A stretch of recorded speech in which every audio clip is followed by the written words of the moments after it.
नमस्कार बंधुरा flavour fantasy और कुकिंग शोते आपनादेर सबाइके स्वागत जानाई। सामनेई जामाई षष्ठी और जामाई षष्ठीते स्पेशल रान्ना तो होई थाके, ताई आजके निये एसेछि जामाई षष्ठी स्पेशल चिकेन रेसिपि। एकटु रिच होलेও खेते जास्ट दुर्दान्त लागे और जेकोनो अकेशने रिच तो खावाई जाय, ताई एकदिनेर जोन्नो डाয়েট सरिये रेखे चिकेनेर এই রেসিপিটা অবশ্যই ট্রাই করবেন। বাড়িতে প্রত্যেকে জাস্ট ফাটাফাটি বলবে। তাহলে চলুন আর কথা না বাড়িয়ে আজকের রেসিপি স্টার্ট করা যাক। এখানে 1 কেজি চিকেন আছে আর চিকেনটাকে পরিষ্কার করে ধুয়ে এর মধ্যে একটা পাতিলেবুর রস আর পরিমাণ মতো লবণ দিয়ে দিলাম। লবণ আর লেবুটাকে দিয়ে চিকেনটাকে খুব ভালো করে মাখিয়ে নিতে হবে। লেবুটা দেওয়ার জন্য চিকেনটা রান্না করার সময় ভেঙে যাবে না আর ভিতরেও ময়েশ্চারটা হয়ে থাকবে। এইভাবে চিকেনটাকে 1 ঘন্টা ম্যারিনেট করে রেখে দিলাম। 15-20টা কাজু জলে ভিজিয়ে রেখেছিলাম, সেটা একটা মিক্সিং জারে দিয়ে পেস্ট করে নেব মিহি করে। এবারে একটা মিক্সিং জারে নিয়ে নিচ্ছি 10-15টা রসুনের কোয়া, 1.5 ইঞ্চি আদার টুকরো, 3টে মিডিয়াম সাইজের পেঁয়াজের টুকরো আর 8-10টার মতন কাঁচা লঙ্কা। ঝালটা অবশ্যই আপনাদের পছন্দ মতো দেবেন। সামান্য একটু জল দিয়ে এটার একটা মিহি পেস্ট তৈরি করে নেব। অন্য একটা পাত্রে নিয়ে নিচ্ছি 100 গ্রামের মতন টক দই। টক দইটা আমি জল ঝরিয়ে রেখে দিয়েছিলাম। দিয়ে দিচ্ছি 1 টেবিল স্পুন ধনে গুঁড়ো, 1 টেবিল স্পুন জিরে গুঁড়ো আর 1 টিস্পুন গোলমরিচের গুঁড়ো।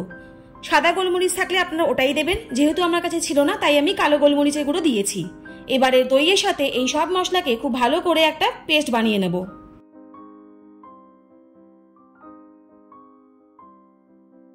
এবারে কড়াইতে 1 কাপের মতন সাদা তেল দিয়ে দিলাম। তেলটা গরম হয়ে গেলে গ্যাসের ফ্লেম লো করে এর মধ্যে ফোড়নে দিয়ে দিচ্ছি জিরে, দারচিনি, ছোট এলাচ, লবঙ্গ এবং গোটা গোলমরিচ। গ্যাসের ফ্লেম মিডিয়াম রেখে ফোড়নটাকে প্রায় 30 থেকে 40 সেকেন্ডের মতন ভেজে নেব। ফোড়নটা ভাজা হয়ে গেলে আর সুন্দর একটা গন্ধ বেরোলে এর মধ্যে বেটে রাখা পেস্টটা দিয়ে দিলাম। বেটে রাখা পেস্টটা দিয়ে তেলের মধ্যে আমি প্রায় 1 থেকে 2 মিনিট মতো ভেজে নেব, যতক্ষণ না পেঁয়াজের যে রসটা আছে সেটা শুকিয়ে যাচ্ছে আর তেলটা উপর থেকে ভেসে উঠছে। এর মধ্যে পরিমাণ মতন লবণ দিয়ে দিলাম। লবণটা অবশ্যই আপনারা বুঝে দেবেন, কারণ চিকেনের মধ্যেও কিন্তু ম্যারিনেশনের সময় লবণ দিয়েছিলাম। লবণটা দিয়ে পেঁয়াজে এই বাটাটাকে আমি আরও কিছুক্ষণ কষিয়ে নিচ্ছি। দেখুন পেঁয়াজের রসটা শুকিয়ে এসেছে আর তেলটা উপর থেকে ভেসে উঠেছে। এরকম অবস্থায় এর মধ্যে ম্যারিনেট করা চিকেনটা দিয়ে দিচ্ছি। চিকেনটা দিয়ে মশলার সাথে আমি প্রায় 4 থেকে 5 মিনিট মতন ভেজে নেব। আমি এখানে চিকেনটাকে 1 ঘন্টা মতো ম্যারিনেট করে রেখেছিলাম।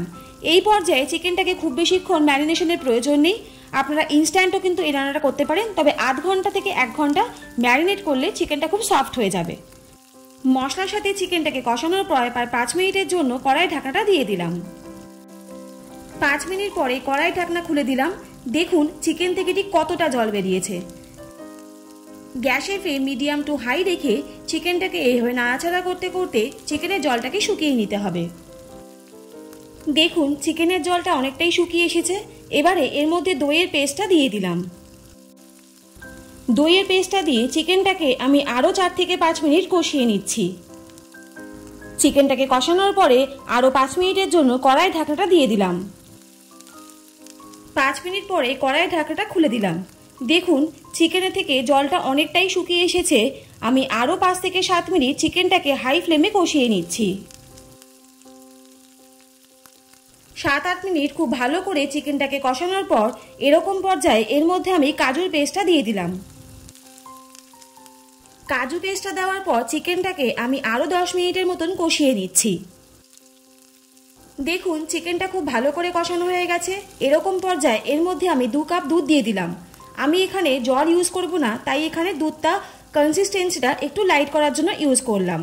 আপনারা চাইলে কিন্তু জলও অ্যাড করতে পারেন, অবশ্যই আপনাদের গ্রেভির পরিমাণ অনুসারে। দুধটা দেওয়ার পর গ্যাসের ফ্লেম মিডিয়াম রেখে চিকেনটাকে খুব ভালো করে মিশিয়ে নিচ্ছি।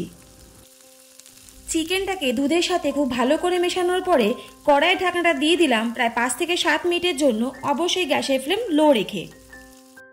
7-8 মিনিট পর কড়াই ঢাকনাটা খুলে দিলাম। দেখুন চিকেনটা পারফেক্টলি কুকড হয়ে গেছে আর তেলটা উপর থেকে ভেসে উঠেছে।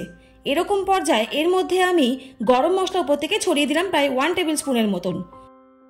গ্যাসের ফ্লেম সুইচ অফ করে গরম মশলা উপর থেকে ছড়ানোর পরে কড়াই ঢাকনাটা দিয়ে দিলাম প্রায় 5 মিনিটের জন্য, অবশ্যই স্ট্যান্ডিং টাইমে রেখে। জামাই ষষ্ঠী স্পেশাল আমাদের আজকের রেসিপি হোয়াইট চিকেন কারি একদম রেডি। এটা গরম ভাত বলুন, পোলাও বলুন, বিরিয়ানি বলুন বা রুটি বা পরোটা সবার সাথে দুর্দান্ত লাগবে। তাহলে আজকের রেসিপিটা আপনাদের কেমন লাগলো অবশ্যই কিন্তু কমেন্ট করে জানাবেন। আর যদি ভালো লাগে তাহলে চ্যানেলটা please like, share and subscribe করতে ভুলবেন না।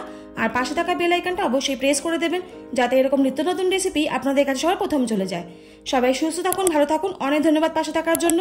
দেখা হচ্ছে নেক্সট কোনো ভিডিওতে, ততক্ষণের জন্য টাটা অ্যান্ড টেক কেয়ার।